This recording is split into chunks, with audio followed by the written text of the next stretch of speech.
Hello everyone, welcome to Brain Blitz Audios. Today, we're going to be reading out a fascinating story titled Temporal Spiders, Spatial Webs. Let's begin.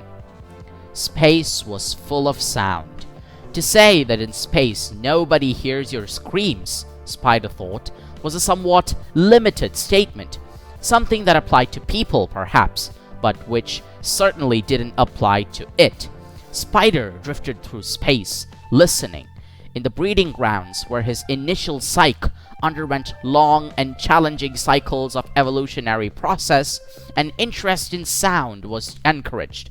The selection routines, singling out the complexities of subprograms, binary trees, and neural networks that compose the embryonic it for further cycles.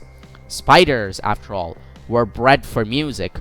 Music with a capital M and a pointed the in front of it. The music. Now, it drifted, in a state it could only define as leisure, through the vastness of trans-Neptunian space, on the outskirts, such as it were, of the solar system, where the music was yet faint. Soon, it will disappear altogether. Only faint echoes of it felt against his skin as light and radio waves bounce randomly. Then, the time of leisure will come to an end, and work will begin. Hashtag NNP247HUB6MIRROR12. A faint quiver, the brush of a signature packet asking for acknowledgement. Spider SPIDER 100,284EXP/1234.5678.9101/5 to give it its full name. Responds immediately. So Mars Mirror, or rather Hub 6 of Mirror 12 of the structure composing Mars Mirror, wants to talk. The handshake takes 10 minutes of real time, with 7 hops across the scattered major space hubs, entities much like himself in size and build, but with resources only for the sorting of network traffic. Dull, slow, and careful they have, Spider often thinks, much resemblance to ancient human civil servants. The conversation goes something like this. Hashtag ready to reproduce? Hashtag. Hub 6 sends a sense of amusement with the words, conveyed in a minuet of brief, precise code. Spider sends the equivalent of a snort. Tilde, I can still hear you, can't I? Tilde. Hashtag found a place to nest yet? Hashtag. Tilde, still looking, tilde. Spider sends. Tilde, still looking, tilde. While waiting for Hub 6's snippy conversation, Spider listens to everything else. Snatches of classical music, broadcasts from the remote asteroid belt, miners' conversations on an open, unscrambled line, a sign they're off shift and heading back home, to whatever rock their kibbutz or longhouse or work unit is settled on. Conversations in Iban, in Hebrew, in Chinese, all the migrant populations that have re-embraced close-quarter socialism for the benefit of space colonialization. It watches compressed video feeds being sent from the Moore telescope on the edge of the system, as the packets of data make their long, circuitous route through endless hops across hundreds of minor space hubs on their way to Earth. It listens and talks to Hub 6 and looks for a suitable nest as the acceleration carries it further and further away from the music. Sometime later, Hub 6's messages vanish as the time lag increases until Spider is out of range of the music, its body absorbing nothing more than random light and radio waves carrying no more encoded meanings. Spider is out of the sphere of music, out of the sphere of human habitation. A lonely entity, Spider's body is small, a 10-meter length and width roughly circular rock. Spider's rock face can be deceiving, however. Dotted along its outer shell are hardened instruments, minute antennae, a whole array of concealed communications devices that cover it like a rash. Underneath, within the secure, skull-like encasing of its body, Spider's brain resides in stately seclusion at the heart of this converted tiny asteroid. The inside is packed. Spider, to take one analogy oft used by the opponents to such rush expenditures, is like a Trojan horse. As network traffic decreases, there is a corresponding increase in system traffic. This area of space is full of orbiting objects, giant rocks in comparison with Spider, a thick belt of frozen debris like something worn by a Nordic ice giant. Spider scans the rocks. So many giants, so many with diameters larger than 100 kilometers, searching for a place to roost. It is very particular.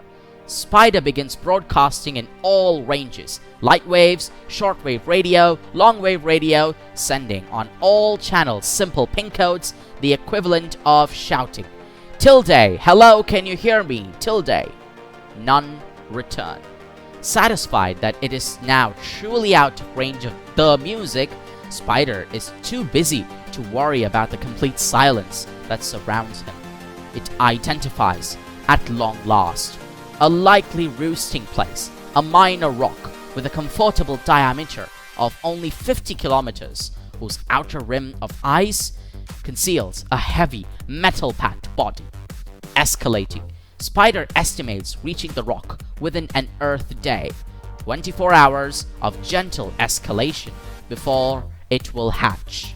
Spider is filled with a sense of excitement, moderated by his constant alertness. Its young psyche, not so long out of the breeding grounds, is geared only for this monumental process of life, the extension of the sphere of music.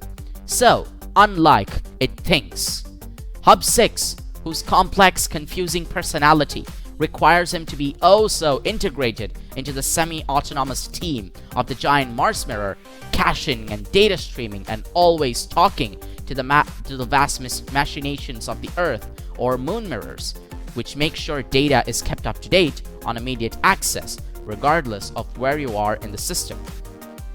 Spider, it prepares itself. A shower of ice creates a breathtaking vista as Spider come crashing into the rock. The impact disrupts the sheen of ice and sends it spinning into space like a gigantic, delicate rainbow. Spider burrows deep into the rock, the force of the impact creating a comfortable crater like a wound in the rock face. If it was silent before, Spider thinks, now it's practically tomb-like. Its communications devices, its senses are now obsolete, useless. It doesn't matter. Spiders may have a short lifespan, but that life is eventful, to say the least. Spider's body begins to change as holes open in its hardened skin, and as the grubs inside begin to blindly crawl out into the stone of the new nest. What is this life? Spider thinks, quoting an old poet, if, full of care, we have no time to stop and stare. Spider sits at the heart of the rock and waits for his children to find their way out, to eat their way through the rock, and to take wings. From some distance away, the disintegrating rock appears like a mirage, as if a corpse is being consumed by small, dark ants. As thousands of objects emerge in stately, slow-motion movement from the rock and fly away in all directions, the rock suddenly seems like a budding flower, its leaves soaring away in concentric circles. At its dying heart, a small, broken shell, all that remains.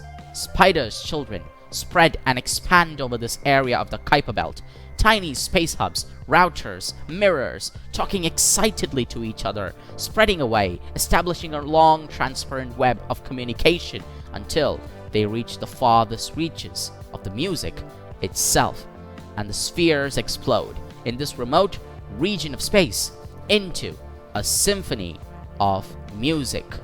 And that's all, folks, about the story Tangled Spiders, Spatial Webs, a story published by the European Space Agency as a part of Tales of Innovation and Imagination.